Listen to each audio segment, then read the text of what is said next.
I was 9 years old when I first realized my family wasn't like other families. Other kids grew up in houses. I grew up in a mansion. 86 rooms, marble floors, oil paintings in gold frames, and hallways so long they echoed when you whispered. To the outside world, we were the epitome of elegance and generational wealth. My grandfather, Charles Ashcroft, was a titan, a self-made billionaire, a man who turned steel and grit into an empire. To the public, he was a legend. To me, he was just Poppy. My hero, my safe place, the only person in my world who never lied to me. The Ashcroft family wasn't just wealthy. We were a dynasty. We owned factories, banks, shipping companies, real estate across 4 continents. The name Ashcroft was printed on skyscrapers and whispered in country clubs. My grandfather built it all from nothing, just 2 calloused hands, a pocket full of blueprints, and a vision that no one believed in, except himself. But even as a child, I could sense it, that under the gold-plated veneer, something was wrong, something rotten. My Uncle Victor always smiled, too wide. My cousin Rachel was always watching, never blinking, never speaking unless it was rehearsed. And my mother? She was ice, present in the room, but never really there, touching my shoulder without warmth, tucking me in without ever kissing my forehead. My father, Daniel, wasn't like them. He had my grandfather's values: integrity, work ethic, humility. He didn't flaunt our wealth. He rarely attended the galas or the press events.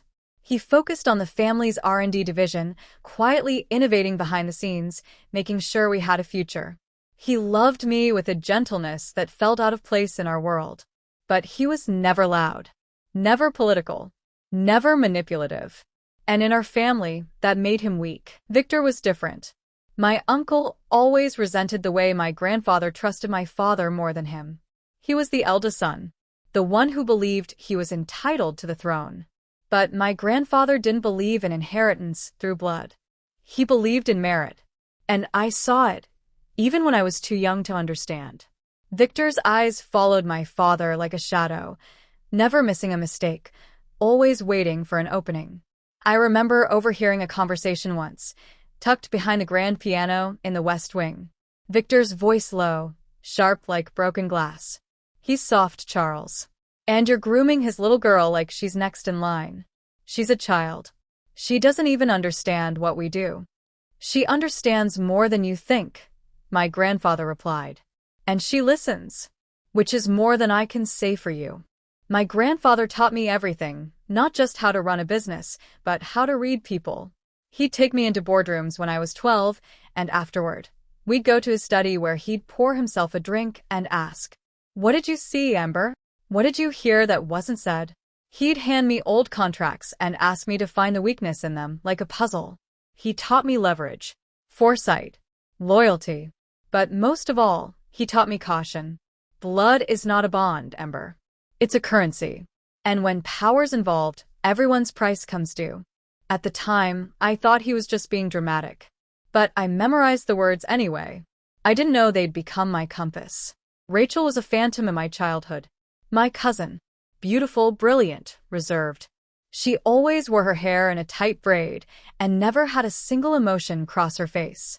She was 2 years older than me and had been raised more like an investment than a child. She was Victor's daughter, groomed to inherit. But there was always a distance between her and Victor, something unspoken, a rift I couldn't name. Sometimes, when we were left alone, she would stare out the window and say strange things. Once she whispered, "Do you think anyone would notice if we disappeared?" "What do you mean?" I asked. She just smiled and said, "Nothing. Forget it." I never forgot it. On my 14th birthday, my grandfather took me into the basement vault, one only he and his lawyer had access to. I thought it was a tour, but he showed me a wall panel behind a stack of books, pried it open, and revealed a second safe. Inside was a folder, a hard drive, and a handwritten note. "Trust no one, not even your own blood. If you're reading this, then you already know why."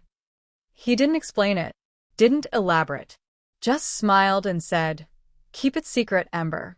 Not even your father should know. One day, you'll understand. It felt like a game. A dark, adult game. I didn't know how close to death he was. He died 6 months later. The day of his funeral, the mansion was swarming with reporters and mourners. Men in $1,000 suits pretending to cry. Women dabbing fake tears with monogrammed handkerchiefs. Victor gave the eulogy. He spoke of legacy, of blood, of the next chapter in Ashcroft leadership.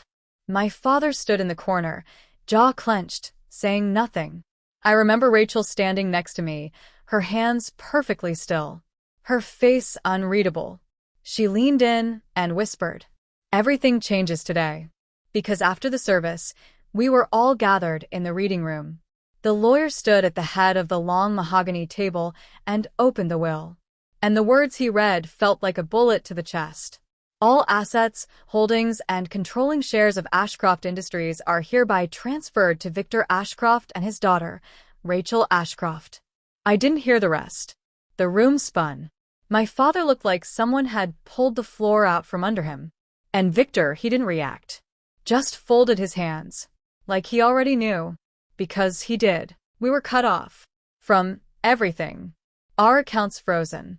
Our shares revoked. We were told to vacate the family estate within 30 days. I remember standing in my childhood bedroom, looking at the bookshelf that hid the secret safe. My hands trembled as I opened it. I pulled out the note again. Trust no one. Not even your own blood. My tears fell onto the paper. And right then, at 15 years old, I swore an oath. I don't care how long it takes. I will take back everything they stole. And when I'm done, they'll wish they'd never even heard the name Ember Ashcroft. They say grief comes in waves. But mine didn't come like waves. It came like a damn tsunami. I couldn't cry at the funeral. I couldn't cry when the will was read. I couldn't even cry when we left the mansion.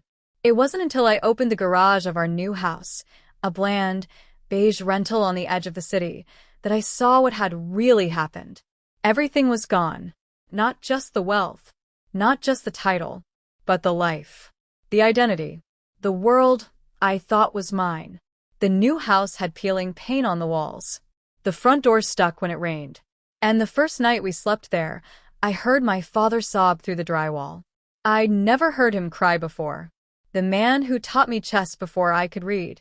The man who used to dance in the kitchen with me while eggs burned in the pan. The man who always said, "We may be wealthy, but we're not above kindness." He was broken. Victor hadn't just taken the company. He'd taken my father's pride. He'd taken everything. The official will was a 42-page document. I stole a copy when the lawyers weren't looking. And I read it in the dark with a flashlight under my blanket, like a child reading ghost stories. But this wasn't fiction. This was a weapon. And every line of it was designed to erase me and my father from the family legacy. All controlling shares to Victor Ashcroft. Minority interest to Rachel Ashcroft. No mention of Daniel Ashcroft or Ember Ashcroft. Zero. Nothing. We weren't just left out. We were surgically removed.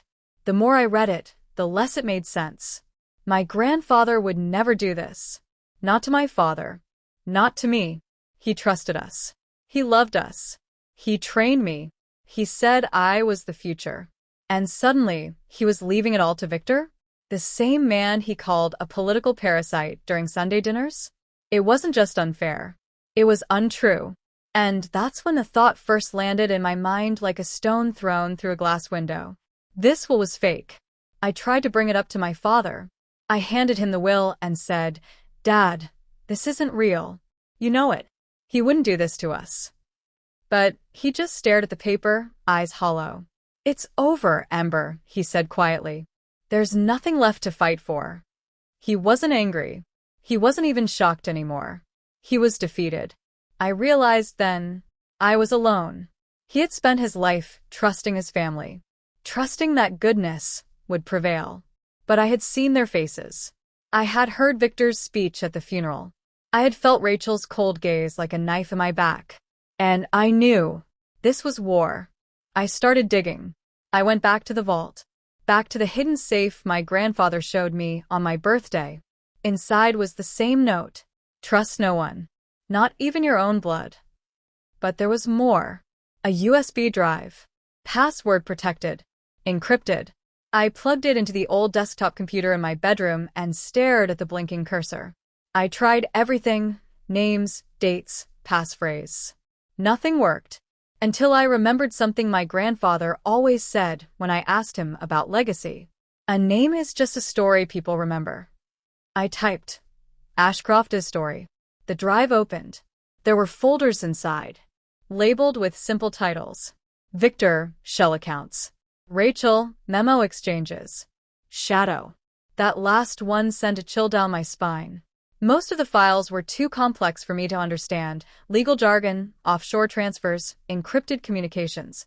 But even at 16, I could see what it was. It was evidence. My grandfather knew someone would try to steal the company. He just didn't know it would be all of them. One document stood out. It was a memo, dated 4 months before my grandfather's death, from a private investigator hired by my grandfather.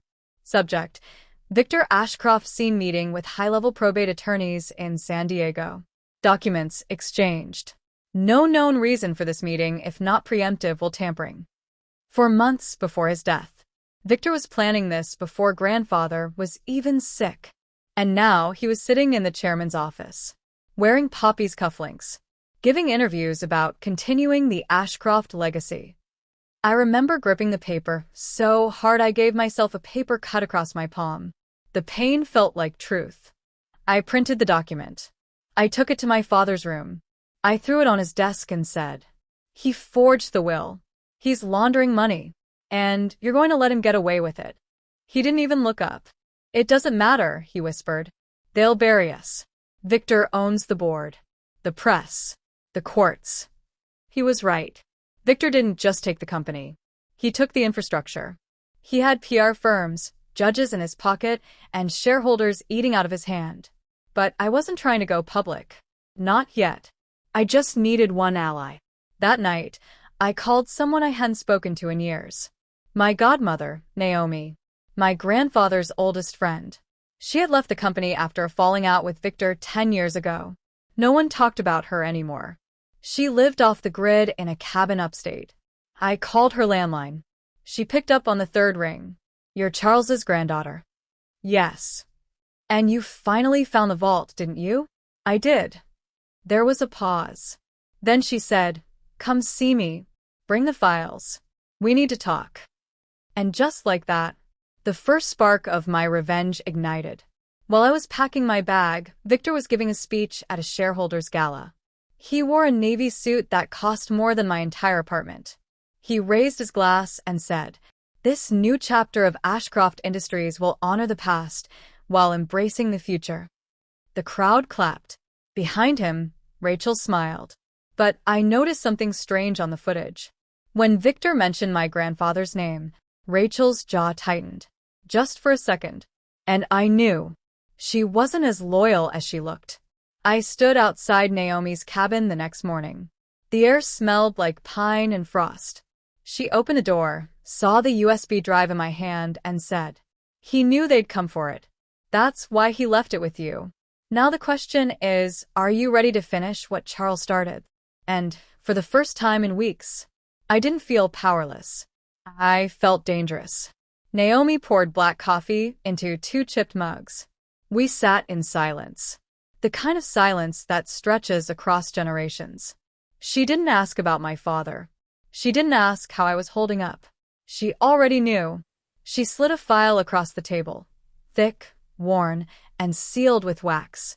"This is everything Charles left me. I kept it locked away until the day I heard your voice." I cracked the seal and found blueprints, surveillance photos, names, bank accounts, and notes in my grandfather's handwriting. He hadn't just anticipated betrayal. He had built a map for revenge. I stood up, fists clenched. "Let's go public. The press. The board. Take them all down." Naomi didn't move. Didn't blink. "You'll lose. You're not ready." "You think I'm afraid of Victor?" "No," she said. "I think you're still grieving. And revenge born from grief is sloppy." I hated her in that moment. Because she was right. I wasn't ready. Not yet. but I would be. I returned to the beige rental house. It felt even smaller now. My father had grown quiet. He spent his days tinkering with old electronics and reading dusty novels he never finished. He was still the shell of the man I knew. We were two ghosts in a house that wasn't ours. And I was tired of being dead. I applied for work at a local tech startup under a fake last name, Reyes. No one asked if I had a trust fund. No one cared about legacy. I was 17. I should have been finishing senior year at the elite Lockwell Academy. Instead, I was answering phones, sorting invoices, and doing coffee runs for engineers who didn't know I once owned the patent they were developing. And, oddly, that anonymity was a gift. There's something humiliating and cleansing about having no power. When no one expects anything from you, you get to become whoever you want. I started keeping a journal. I filled it with ideas, observations, symbols from my grandfather's hidden files. I practiced my voice, learned how to control tone, posture, and expression the way Rachel did.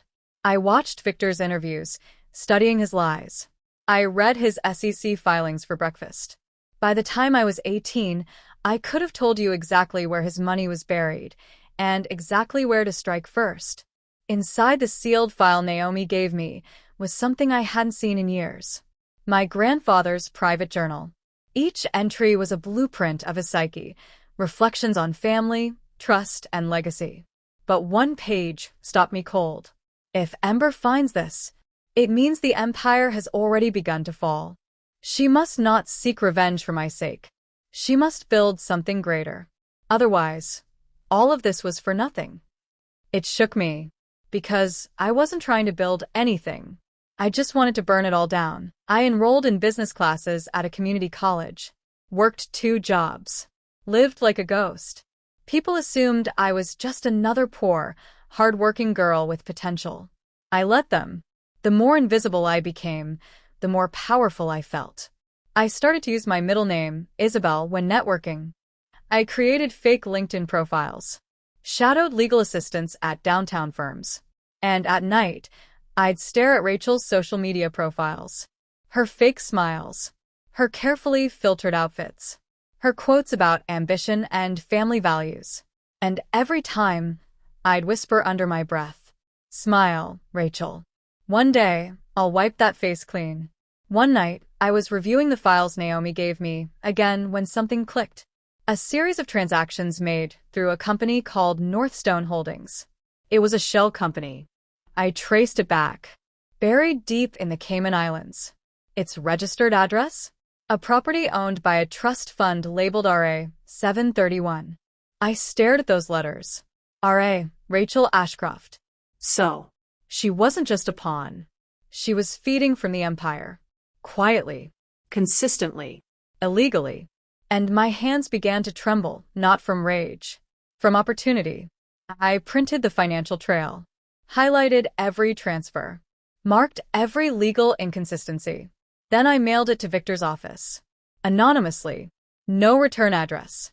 No fingerprints. I knew exactly what it would do. He would see the account. He would see Rachel's initials. And he would panic. Because the only thing Victor hated more than being betrayed was being outplayed.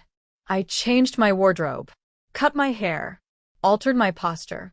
The Ember who cried in that rental house no longer existed. The girl who begged her father to fight no longer needed his permission. I started investing, small at first. Penny stocks. Real estate flips.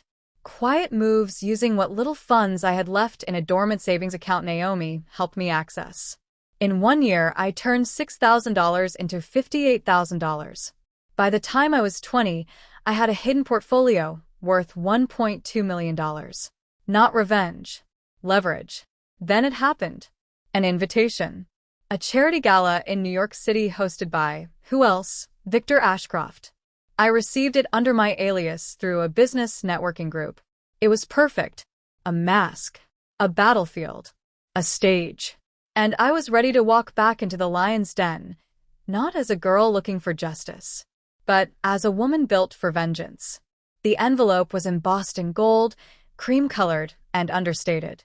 The kind of invitation that says, "We're so rich, we don't need to show off." Inside, the words curled like smoke. You are cordially invited to the Ashcroft Foundation Gala, hosted by Victor Ashcroft, Chairman and CEO. RSVP required. Attendance strictly vetted. I stared at it for a long time. My fingers trembled slightly, not from fear. From the thrill of knowing. They had no idea I was coming. I spent 3 weeks preparing. Hair professionally dyed black. New identity. Isabel Gray, rising venture consultant with ties to hedge funds in Dubai. I even hired a voice coach to help me mask my cadence. The Ashcroft tone, clipped, calculated, had to go. I chose a gown that whispered wealth but screamed power. Black silk. Minimal jewelry. Red lips like a warning sign. I wasn't going there to blend in. I was going to haunt them. The Ashcroft Foundation Gala was held at the Regency Metropolitan, a glass cathedral of capitalism built on the ashes of a failed hospital chain we once acquired. The irony wasn't lost on me. I arrived alone. No escort. No entourage. Just presence. A valet took my name. I said it softly. Isabel Gray. He smiled politely. Didn't blink. Good. The mask was working. Inside, the chandeliers glowed like frozen stars. Laughter ricocheted off marble columns. And at the center of it all stood the man himself, Victor Ashcroft. Victor hadn't aged well. The sharpness was still there, steel gray hair, tailored suit, a Rolex that probably cost more than my current apartment. But there was bloat around the eyes. Paranoia behind the smile. He was shaking hands like a politician and scanning the room like a man expecting a bullet. I hovered at the edge of the room, observing. Not yet ready to strike. Just watch. And then I saw her. Rachel Ashcroft. My cousin. My enemy. My unknown variable. She was radiant in emerald. Hair in a twist. Expression unreadable as always. But then she looked right at me. Not through me. At me. Like she recognized something beneath the skin. And then she smiled. Not the fake PR smile. Not the practiced Ashcroft smile. This one was small. Real. Cold. I felt my pulse spike. Because something about her expression whispered, I know who you are. I drifted toward the bar. Rachel appeared beside me moments later like a ghost. She didn't look. Just spoke. I like your dress. It's very unafraid. I kept my voice level. Fear is for the underprepared. She turned to me. Tilted her head. Or the overconfident. We stared at each other. Predator to predator. Sisters by blood. Enemies by design. Then she leaned in and whispered something that stopped my heart cold. Tell Naomi I said hello. I froze. She knew. Not just who I was, but where I'd been. Who I'd spoken to. This wasn't a chance encounter. This was a move. I smiled politely. Took my drink. Walked away. My legs felt steady. My mind? A storm. Rachel had never contacted Naomi. Never mentioned her in any communications we'd found. So how? I pulled out my burner phone in the restroom. Texted Naomi one word. Exposed. The reply came in seconds. Not yet. She's bluffing. Test her. Make her talk. And I would. Later that evening, I maneuvered into a conversation with one of Victor's newest VPs, a smug little weasel named Trent Mallory. He was drunk, talkative, and desperate to impress. I pretended to admire Victor's turnaround of the company. Asked the right questions. Played the interested investor. He spilled more than I expected. You know, between you and me, there's still some quiet tension about the transition. The old man's will? Bit controversial. There's even rumors someone tampered with it. I blinked slowly. Tampered? That sounds serious. Yeah, but come on. Who's gonna prove anything now? Charles is dead. His son went off the grid. And the girl, what's her name? Ember? She disappeared. Total ghost. He laughed. And I smiled, because he was wrong. The ghost was in the room with him. Before leaving, I planted a thumb drive into one of the hotel's conference room projectors, one I knew Victor's team would be using for a private briefing later that week. Inside the drive, a fragment of the Shell Company trail. Just enough to confuse them. Just enough to spark paranoia. But not enough to trace back to me. I wanted to see what they'd do when they knew the past was clawing its way to the surface. The next morning, I received a plain white envelope slipped under my apartment door. No name. No address. Inside, a photo of me at the gala and a note. You're not the only one watching. The shadow knows more than you think. R. I stared at the paper for a long time. Because that name, the shadow, was buried deep in my grandfather's files. Mentioned only once. Whoever the shadow was, they weren't new. They'd been lurking long before the will was signed. That night, I opened the vault files again. Isolated every mention of indirect communication, offshore interactions, anonymous funding structures. And a pattern emerged. A third player. Not Victor. Not Rachel. Someone who never appeared in board meetings. Someone who moved money behind the scenes, arranged transfers, signed nothing, but received everything. And slowly my stomach dropped. Because one of the accounts traced back to a family trust in my mother's maiden name. I hadn't thought about her in months. Had buried her betrayal deep inside me.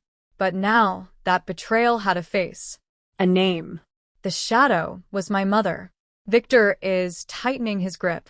Rachel is playing two sides. And now my own mother is hiding behind the curtain, orchestrating it all. But I am not a child anymore. I am not begging for justice. I am carving a path to it. You wanted me erased. But I'm back. And I'm done playing fair. Rachel chose the location carefully. A boutique hotel in the city's West End. Not too luxurious. Not too obvious. A place where scandal whispered behind closed doors but never made it into the tabloids. She booked the penthouse. No cameras in the hallways. Private elevator. Soundproof walls. I arrived alone, unarmed, but not unprepared. Hidden mic in my necklace. Pepper spray disguised as lipstick. And Naomi listening in on a secure channel, ready to alert me if anything went sideways. Because this wasn't a truce. This was a trap waiting to be sprung by either of us. Rachel opened the door herself. No gares. No brevado. Just her, in a satin robe, hair damp from the shower, eyes impossibly calm. I knew you'd come. I stepped inside without responding. Silence stretched. Neither of us wanted to speak first. I studied her. She had our grandfather's eyes. The same steel blue that could command boardrooms or freeze a child in place. But unlike him, hers held no warmth. Only calculation. She motioned to a small table set for two. Champagne. Strawberries. Like it was a date. Let's skip the foreplay, I said. Why did you really call me here? She didn't flinch. Just poured a glass. Because I want Victor gone. And you're the only one who wants it more than I do. You helped destroy my father, I said flatly. You let him die thinking he was worthless. Rachel's smile didn't reach her eyes. I was 18 and terrified. Victor promised me power, promised to protect my mother, but he lied to all of us. And now you want redemption? She sipped her drink. No. I want revenge. Redemption is for poets and priests. A pause. And I want out. I'm not interested in inheriting his empire anymore. I just want enough dirt to bury him. I leaned forward. What do you have? Everything. Emails. Phone calls. Signed shell contracts. Offshore logs. You name it. She slid a slim flash drive across the table.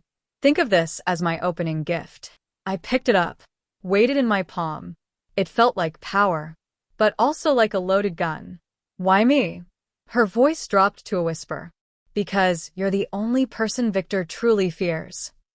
Back at my apartment, I plugged in the drive. Naomi sat beside me, eyes sharp, hands poised over the keyboard. File after file opened. Offshore transfers. Disguised invoices. A video dated March 17th, 20XX. The day before my grandfather's will was read. We hit play. Victor sat across from a lawyer. She's too young. Too soft. We both know Charles has a blind spot when it comes to Ember. The lawyer hesitated. He made the changes himself. The trust is ironclad. We can't just override. Then we don't override, Victor interrupted. We replace. He signs a new one under stress. We film it. Make it look like he changed his mind. You're talking about coercion. Victor leaned in. I'm talking about legacy. His is over. Mine is just beginning. My hands shook. There it was. The truth. The manipulation. Everything I'd screamed about for years finally in my hands. Naomi stared at the screen, jaw clenched. We leak this, she whispered. And Victor's done. No, I said quietly. Not yet. Because I wanted more than justice. I wanted ruin. For the next 3 weeks, Rachel and I became ghosts passing in the night. No calls. Only dead-drop messages. Encrypted USBs left in café bathroom cabinets. Code phrases delivered through couriered books. She was clever, I'll give her that. She never revealed more than I needed. Always one step ahead. Always making me wonder, is she really on my side? One day, I received a message slipped into a manila envelope beneath my door. It contained a single image. Victor, Rachel, and my mother, sitting together in a restaurant, smiling. The timestamp? 2 weeks after Rachel's deal with me. Naomi was the one who broke it. She traced metadata from Rachel's shared documents and found a secondary IP that pinged back to Shadow Corp, a silent investment firm registered in the Cayman Islands. Owner? Margaret Wells. Naomi said, her voice grim. My mother. Rachel wasn't betraying Victor. She was playing both sides.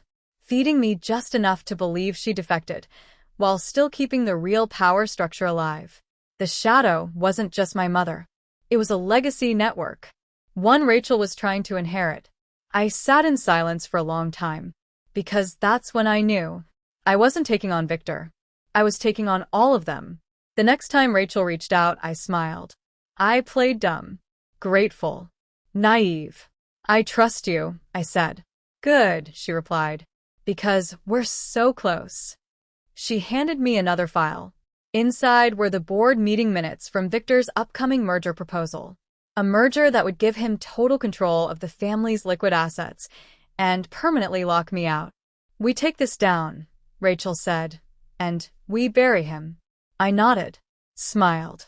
But in my mind, I was already drafting my own plan, because now I had a target and 2 enemies pretending to be allies. And the only way to win was to make them believe they were still winning until I pulled the ground from beneath them. The merger vote was a week away. That gave us one shot. Naomi and I would plant a bug in the boardroom before the meeting. The bug would live stream the entire conversation, including Victor's coercion attempts, bribes, and intimidation. Then we'd leak it. But the timing had to be perfect. If we leaked too early, he'd spin it. Too late, he'd already win the vote. We needed someone inside to trigger the signal. Rachel offered. Let me be the one to activate the leak, she said. I'll be in a room. I know where the cameras are. I know how to make sure we get the right moment. And I'm supposed to trust you? She smiled sadly. You don't have to. Just trust that I want him gone. And that was the problem. I didn't trust anything anymore. The night before the vote, I stood on the balcony of my apartment.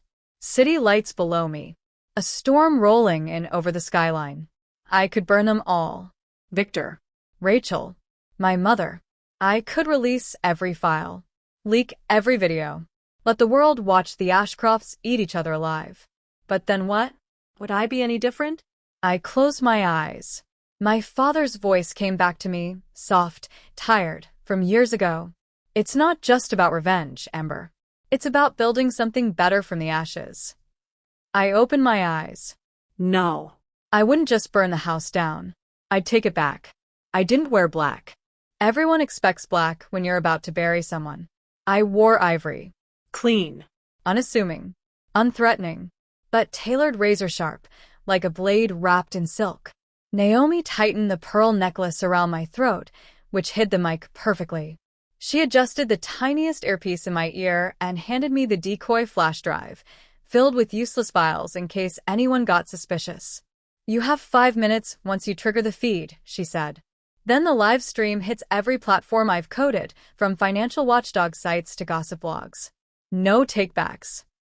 I met her eyes in the mirror. Perfect. Let's begin. The room hadn't changed since my grandfather built it. Polished mahogany table. Floor-to-ceiling windows that overlooked the skyline. A massive portrait of Charles Ashcroft staring down like a silent god. 13 board members. 12 had turned against me years ago. Victor sat at the head, flanked by his lapdogs. Rachel was already there, across from me, perfectly composed. She gave no signal, no flicker of betrayal. Not yet. And then 5 minutes before the vote, she arrived. My mother, Margaret Wells. She hadn't been to a single board meeting in 5 years, not since she vanished after my father's funeral. But now she walked in like royalty, in a blood-red suit, face perfectly still. She didn't even glance at me. Victor stood. Ladies and gentlemen, thank you for gathering today. As we all know, Ashcroft Holdings has outperformed the market for 6 straight quarters, and it's time to expand our reach. He projected a series of slides behind him. Charts, graphs, Projections. With this merger, we consolidate assets, expand liquidity, and increase board dividends by 40%. All it requires is unanimous approval to modify the distribution clause, and we're in. He smiled like a king addressing his court. Any objections? I stood slowly. Just one. Eyes turned. Victor's smirk didn't waver. Ember, there. You no longer hold voting shares. No. But I hold something better. Naomi's voice crackled softly in my ear. Signal locked. Go live in 5, 4, 3. I turned toward the board and placed the decoy flash drive on the table. Before you vote to hand Victor total control, I suggest you see what he's been doing behind your backs. A soft beep signaled the live connection. Behind me, the large display screen flickered, and then the covert video played. Victor's face lit up the screen. Grainy, but clear. She's too young. Too soft. We both know Charles has a blind spot. Then we don't override. We replace. He signs a new one under stress. Gasps echoed through the room.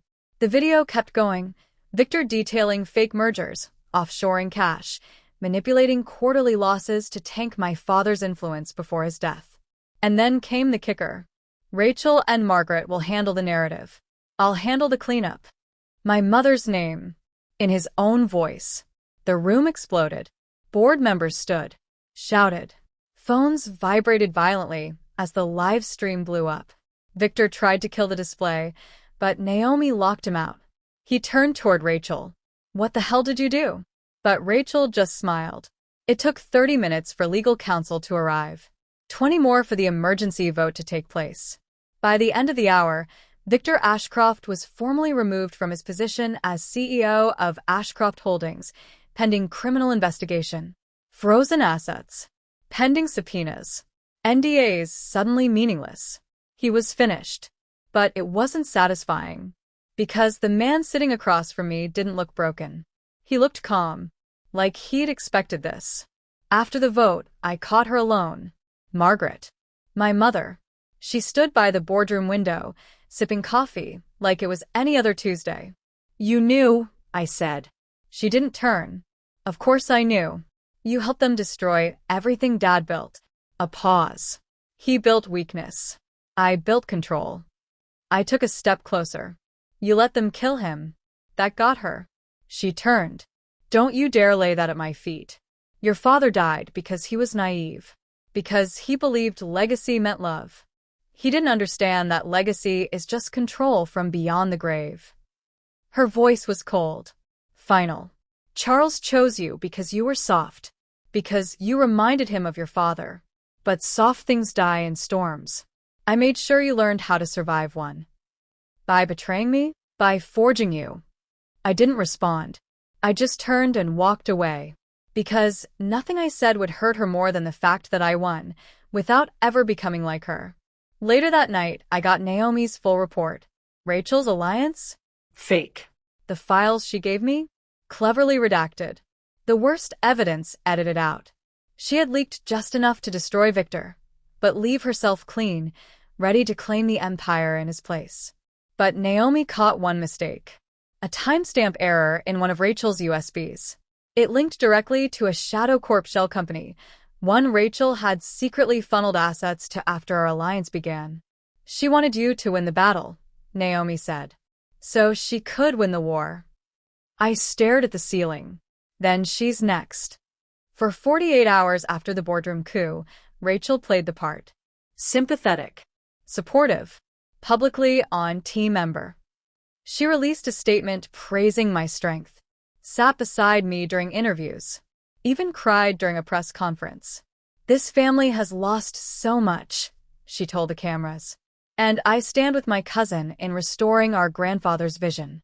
Every word tasted like ash. Because I knew the truth now. She didn't stand with me. She stood behind me, waiting to bury a knife in my back. Naomi broke the silence in our war room. She's been diverting legacy assets since 2 weeks before the will was unsealed. She slid a folder toward me, thick with black market audits and private blockchain records. Shell companies in Singapore. Ghost vendors from Belarus. All routed through a dummy trust, set up the day you turned 25. My trust, I whispered. She used my name? No. She used your father's. It's registered as the Elias Fund. My stomach flipped. My father's name. His honor. Used like a stolen passport to fund her betrayal. Why? I asked. Naomi met my eyes.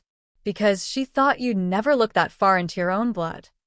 That night, I sat in the Ashcroft vault and opened my grandfather's final envelope, the one labeled, "Only if she turns." Inside was a handwritten clause, and signed but notarized by Charles Ashcroft himself. If any beneficiary is found to manipulate holdings through falsified trusts or misuse of legacy assets, their shares shall be voided, regardless of prior votes or legal standing. It was never filed, never formalized, but it was real, and it gave me an idea. Not to destroy Rachel's money, to destroy her name. I called in favors from every regulatory ally we had, pulled every recording from the private shareholder meetings Rachel attended, cross-checked timelines, had Naomi break into Rachel's AI-scrambled calendar. What we found was elegant. Too elegant. Rachel hadn't just hidden evidence, she'd rewritten history, scrubbed metadata, forged timestamps, even paid off notaries to confirm documents post-dated the will. And the final proof? A file Naomi decrypted titled, "Final Move, Ember Implode Protocol." Inside were step-by-step instructions on how to frame me for the exact financial crimes she committed. She planned to burn you, Naomi said, and make it look like you self-destructed from power. Let's see how she handles real fire. I called an emergency legacy tribunal, an ancient clause in Ashcroft corporate law that hadn't been used in over 60 years. It allowed for one thing: public challenge to succession. Rachel didn't even flinch. "Darling," she said, brushing invisible lint from her blazer, "you're not ready for this kind of fight." "I'm not here to fight," I replied. "I'm here to bury." The tribunal began with a reading of my grandfather's posthumous clause. Half the board scoffed. The other half leaned forward. Then Naomi unveiled the decrypted files. Rachel went pale. The fallout was nuclear. Rachel's holdings were suspended. Her access revoked. Ashcroft's legal team turned on her within the hour, desperate to salvage the company's reputation. She used her cousin as a pawn, one board member said on live TV. Weaponized grief. Weaponized blood. Rachel tried to hold a press conference. Cried again. Claimed I'd doctored the files. Until we played the audio. Her voice, instructing someone named Mara to backdate documents. She didn't cry after that. She screamed. That night, I sat alone in my father's study. Every light off. No celebración. No champagne. Just the ghost of my father and the echo of Rachel's betrayal. We'd been raised like sisters. Played hide and seek in the vineyard. Spied on our parents from the library staircase. Promised we'd run the empire together someday. Now? I'd buried her. And the victory didn't feel clean. It felt like ashes in my mouth. You okay? Naomi asked gently. No, I said. But I'm in control. 2 nights later, a black car pulled up outside the estate. Victor stepped out. No loaders. No security. Just him, gaunt, defeated, and strangely proud. He handed me a sealed letter. From her, he said. Rachel wrote it the day before the tribunal. He didn't wait for a response. Just got back into the car and vanished into the dark. I opened the letter under moonlight. Dear Ember. If you're reading this, I lost. And you won. But you always were meant to. You were the light they couldn't kill. I just wanted to feel what it was like, to be the heir, even if just for a moment. But power eats. And I let it eat everything. I never stopped loving you. But I stopped protecting you. And that's a worse betrayal than any document I signed. I folded the letter. And cried. For the first time in years, I cried like a child. Because winning felt nothing like justice. And everything like loss. I couldn't sleep. Even with Rachel outed. Even with the board realigned. I felt it in my marrow. Something still wasn't right. Victor wasn't smart enough to orchestrate this level of betrayal on his own. Rachel was cunning, yes, but emotional reactive. The real architect had always remained invisible. The shadow. The one person even my grandfather feared. The one name that wasn't in any document. But I had a piece of her now, Rachel's encrypted files. And Naomi, bless her insomnia, cracked the final key just before sunrise. One line. One redirect. A single offshore account. Oh my God, Naomi whispered. What? I asked, pulse spiking. The shadow isn't a him. Then who is it? She turned the screen. There it was. My mother's name. Isadora Valen Ashcroft. I couldn't breathe. The screen blurred. My ears rang. No. No. This couldn't be real. My mother had died years ago. Car crash in Geneva. She'd been declared deceased. Buried in our family crypt. This must be a mistake. I choked out. That's not possible. Naomi looked pale. Scared. Ember. The trust was set up after her death. There are voice prints. Facial matches. She's alive. I dropped to my knees. My mother. The woman who sang me lullabies. Who braided my hair with trembling hands when Dad was away. The one whose death nearly broke us. She wasn't gone. She was hiding. And she was the one who started this war. I demanded everything. Full audits. Intelligence reports. Naomi called in every debt we were owed. Within a week, we'd reconstructed her post-fake death timeline.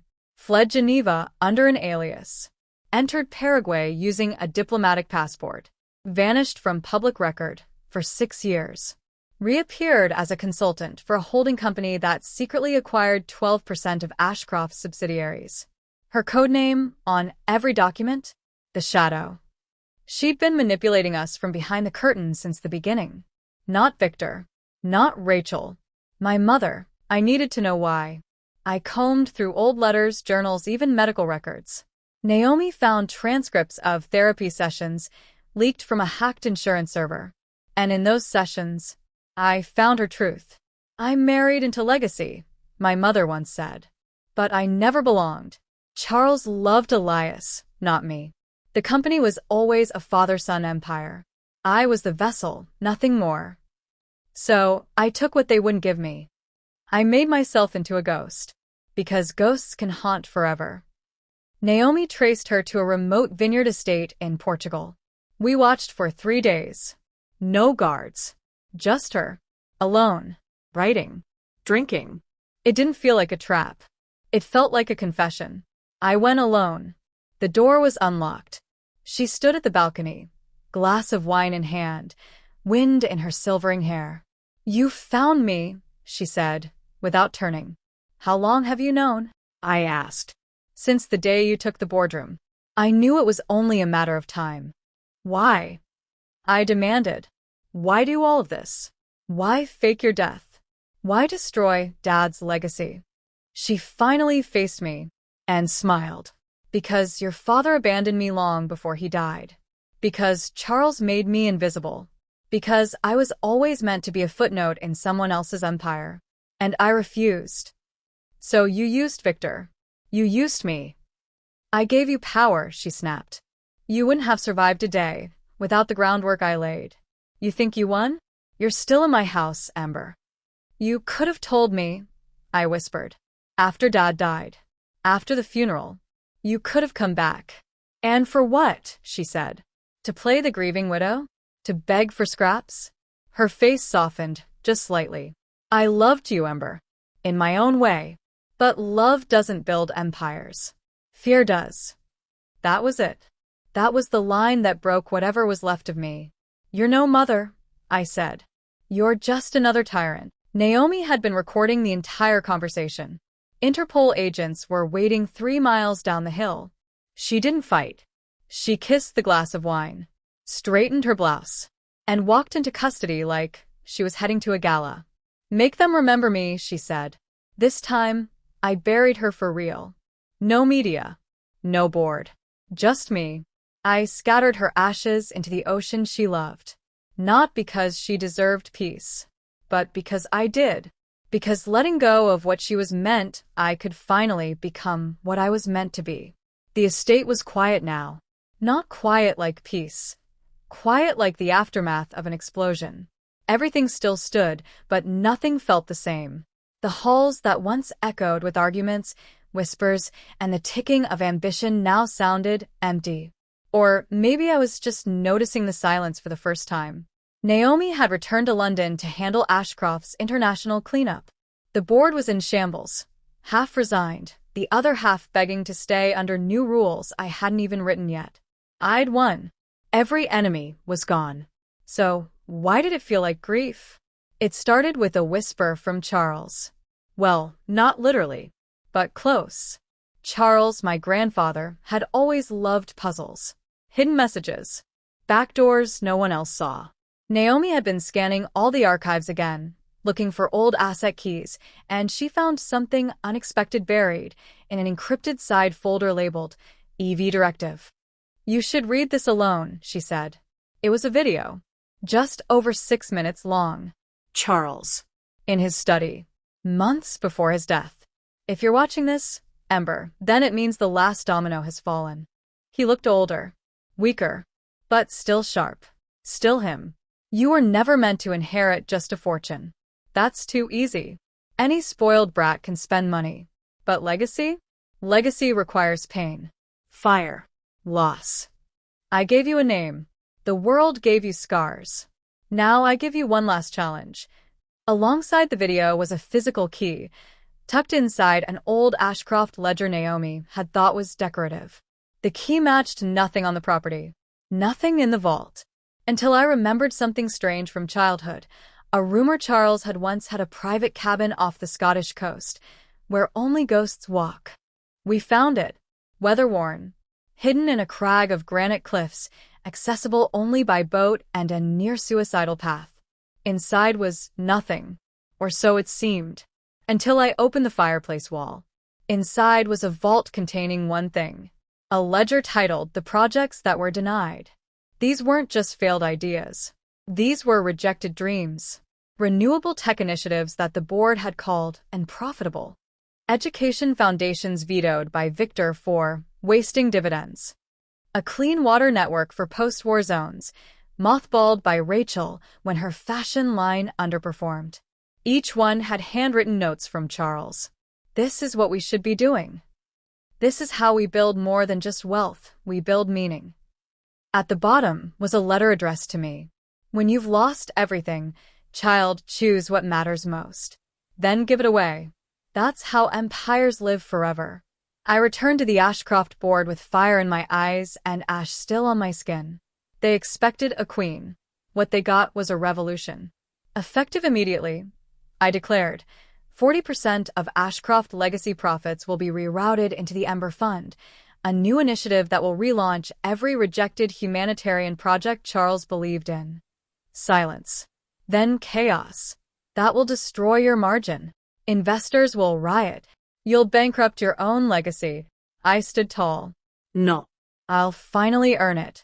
It took months to untangle the empire from decades of greed. We sold vanity assets. Cut loose deadweight subsidiaries. Merged instead of conquered. invested in people instead of PR. And the world noticed. Forbes called it the Ashcroft Reckoning. Bloomberg said I was the heiress who tore down her own throne just to rebuild it in the image of her conscience. But I didn't care about headlines. I cared about the letters I started receiving. From children in Rwanda with access to clean water. From teachers in Detroit whose classrooms were now fully funded. From refugees who were now entrepreneurs thanks to Ashcroft seed grants. This was legacy. Not towers. Not dividends. But change. Sometimes I still see them, in dreams or memories. My father, laughing over a vineyard ledger. Rachel, braiding my hair before our first fundraiser. Even my mother, standing in the doorway in silence, watching me sleep with that distant sorrow in her eyes. They were all flawed, but they were mine. I carry their stories now, not to honor them, not to hate them, but to remember.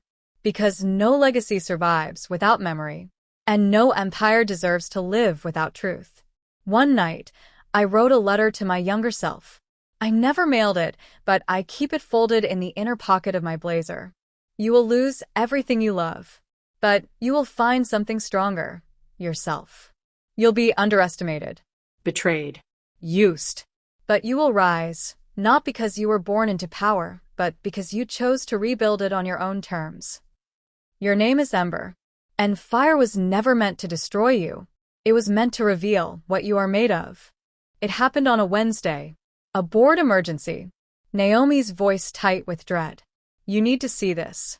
Now. I met her in the Ashcroft strategy room. The one room we swore we'd never use again.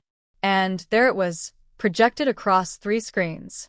A hostile acquisition bid. By a group I'd never heard of. But behind that name, I recognized the strategist. Damien Caulfield. Victor's former protege. His shadow apprentice. The boy who once fetched drinks for Rachel and secretly filmed shareholder meetings. He'd vanished after Victor's fall. And now he was back and gunning for everything. Damien was once the ghost of the Ashcroft halls. Always listening. Always watching. Never speaking unless summoned. But I remembered him, the way he looked at Rachel with worship and contempt. The way he studied Victor's every cruelty like scripture. He had learned from the worst. Now he was better. He'd built a conglomerate of silent partners and shell corporations, quietly acquiring all the companies we had divested to fund the Ember initiative. The very reforms that saved our soul had made us vulnerable. He's aiming for your crown, Naomi whispered. No, I said. He wants my legacy. We fought with everything we had. Public appeals. Shareholder summits. Back-channel diplomacy. But Damien played a perfect game. He bought media narratives, seeded false rumors of fiscal instability, and even bribed a few legacy Ashcroft investors to plant no-confidence votes in our next board meeting. This wasn't just a corporate takeover. It was personal. And he wanted me humiliated, stripped of power, ruined, forgotten. You should walk, my PR chief said. Let him inherit the skeleton. Save your reputation. I'm not leaving what I rebuilt, I snapped. If he wants my legacy, he'll have to burn for it. That night, I reread every letter Charles left behind. Every journal margin. Every crumpled note he left for me in childhood. I knew there had to be something left. A backdoor. A failsafe. Then I found it, in a journal dated 5 months before his death. The real power of Ashcroft isn't in its doc. It's in the trust. The legacy charter. The clause no one reads because it sounds ceremonial. Only one heir may wield it, but any heir may end it. Sometimes, to save a name, you have to be willing to let it go. The day of the vote arrived. Damien walked in wearing a perfect charcoal suit and a wolf smile. I could feel his eyes slicing through the air between us. Ready to go quietly, he whispered. I'm ready to go right, I said. Are you? He chuckled. This place was never yours to save, Ember. It was just your therapy project. But it's time for adults to run the empire now. I took the floor and opened the legacy charter. I read aloud. Clause 19.3. In the event that the Ashcroft name is no longer a vessel of its founding values, the named heir may invoke termination of legacy dissolving all name rights and returning the brand to public trust, untouchable by private acquisition. Gasps. Panic. You wouldn't, Damien hissed. Watch me. I signed the document. And just like that, the Ashcroft name ceased to exist as a corporate entity. No one could own it. Not Damien. Not even me. It became untouchable. Damien stormed out, screaming lawsuits, vowing revenge, threatening international arbitration. But there was nothing he could touch. We had outplayed him with a pen. No blood. No war. Just a signature. The Ashcroft legacy, its properties, initiatives, and humanitarian arms, were now held in the Ember Foundation, a public interest trust with zero private equity rights. No heirs. No stock. Only mission. 6 months later, I stood at a school in South Sudan named Ashcroft No More. It was Naomi's idea, poetic justice, she said. We'd built hospitals in Eastern Europe, mental health clinics in Appalachia, clean tech centers in war-torn Ukraine, all under Ember Foundation banners. And we were just getting started. For the first time in my life, I wasn't protecting a throne. I was building bridges. A week before year's end, I received a letter. Handwritten. No return address. Inside was a single line. You chose better than I did. It was signed, Rachel. I closed my eyes. And for the first time in years, I forgave her. Not for her sake. For mine. I returned to the vineyard where my mother had lived in exile. The sun was setting. I poured a glass of the wine she'd loved, stood by the balcony she once ruled over like a ghost queen. You never got to see what I became, I whispered. But maybe that's for the best. I set the glass down, walked away, and never looked back. I wasn't born to rule. I was forged to rise. Not from silver spoons or empire boards, but from betrayal, fire, grief, and the relentless need to prove I was more than what they tried to make me. My name is Ember, and I was never meant to inherit an empire. I was meant to ignite a new one. If this story gave you chills, hit that like button and let us know in the comments, what's the most powerful comeback you've ever seen in real life? And don't forget to subscribe for more epic, emotional Reddit revenge stories that prove one thing: you don't need to be born powerful to finish powerful. You just need the fire.